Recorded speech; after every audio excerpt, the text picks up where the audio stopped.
Dire, il y a quelque chose de sombrement poétique à propos d'un fondateur tech d'une plateforme où 1 milliard de personnes communiquent entre elles. Et toi, sur le béton, sans oreiller, pendant des jours et sans fenêtre.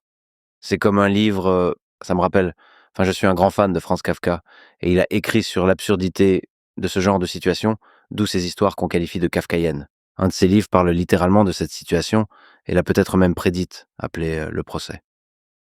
Où il y a une personne qui est arrêtée sans raison, et en fait personne ne peut l'expliquer.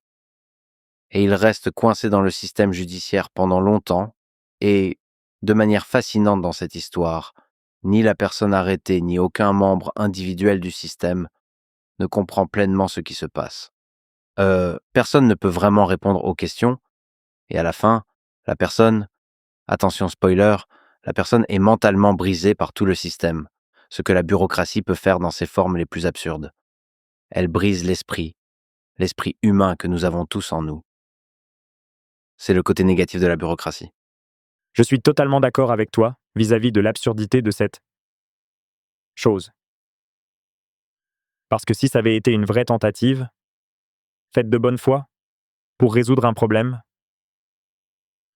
en fait, il y avait tellement de façons différentes de contacter Telegram, il y avait tellement de façons de me contacter personnellement, et de façons d'exprimer leurs préoccupations, et de résoudre tous les problèmes prétendus, de manière conventionnelle et diplomatique. Comme le ferait n'importe quel autre pays pour résoudre ces problèmes, y compris avec Telegram, ce que nous avons fait des dizaines de fois. Oui, t'as une belle page qui montre un peu tous ces détails auxquels la plupart des gens ne pensent pas vraiment. Mais Telegram était à l'avant-garde de euh, la modération des contenus CSAM et des groupes terroristes. Il y a une super page telegram.org/modération qui montre juste l'incroyable quantité de groupes et de chaînes engagés dans des activités terroristes et CSAM qui sont bloqués, activement bloqués, repérés et bloqués par Telegram. Donc, et beaucoup de ce travail, comme tu l'as dit, grâce à l'automatisation avec le machine learning, l'ampleur est juste folle. C'est des choses que la plupart des gens et des novices comme moi qui discutent simplement sur Telegram ne pensent pas. En fait, il y a juste genre un nombre immense de personnes qui font des choses qui enfreignent la loi là-dessus, et tu dois les repérer immédiatement et les arrêter. Et donc, je suppose que toutes les plateformes doivent gérer ça, et Telegram faisait un super boulot pour traiter ce genre de contenu, et ce que tu dis, c'est que le gouvernement français n'en avait aucune idée. Est-ce qu'ils savent ce qu'est le machine learning? Eh bien, je dois dire que c'est un concept difficile à leur expliquer, mais je pense qu'ils en apprendront beaucoup plus à la fin de cette enquête. En tout cas, c'est ce que j'espère. En tout cas, je pense que tu as raison. Je veux dire, si on prend le cas de Telegram, on a lutté contre les contenus néfastes distribués publiquement sur notre plateforme depuis, maintenant, 10 ans. En fait, c'est depuis qu'on a lancé les chaînes publiques. Et depuis environ 8 ans, nous avons publié des rapports de transparence quotidiens sur le nombre de chaînes qui sont liées à la maltraitance d'enfants ou bien à de la propagande terroriste que nous avons fermées chaque jour. Chaque jour, on a dû en fermer, genre, on a bien dû fermer des centaines de chaînes. Et si t'inclus tous les types de contenus que l'on supprime, tous les comptes, tous les groupes, les chaînes, les messages, ça représente des millions d'éléments différents par semaine, des centaines de milliers chaque jour.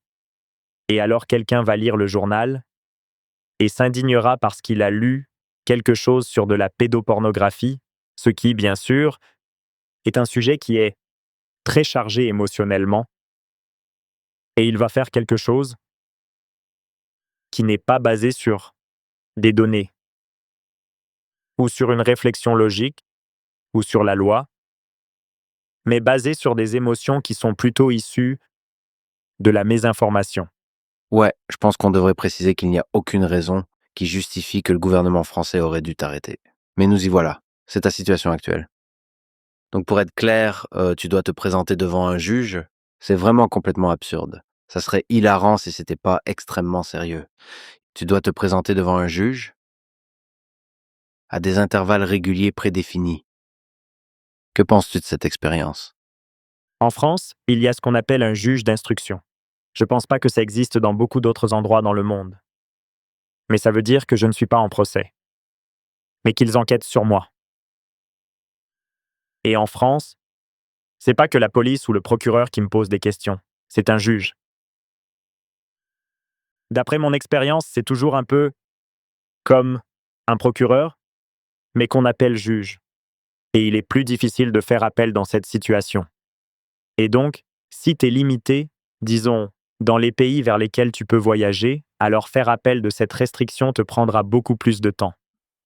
À vrai dire, l'enquête elle-même n'aurait jamais dû commencer.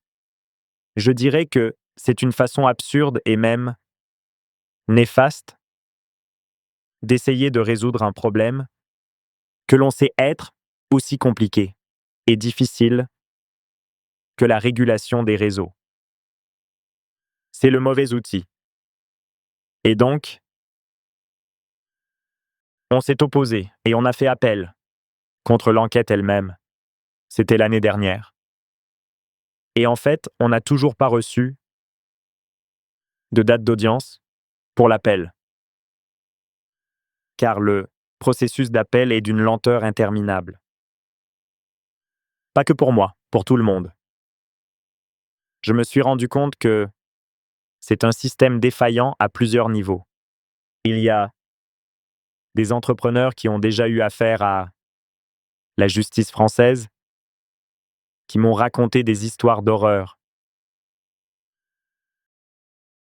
On m'a dit que des entreprises ont été paralysées par des actions très inutiles commises par des juges d'instruction qui se sont avérées superflues, injustifiées et biaisées.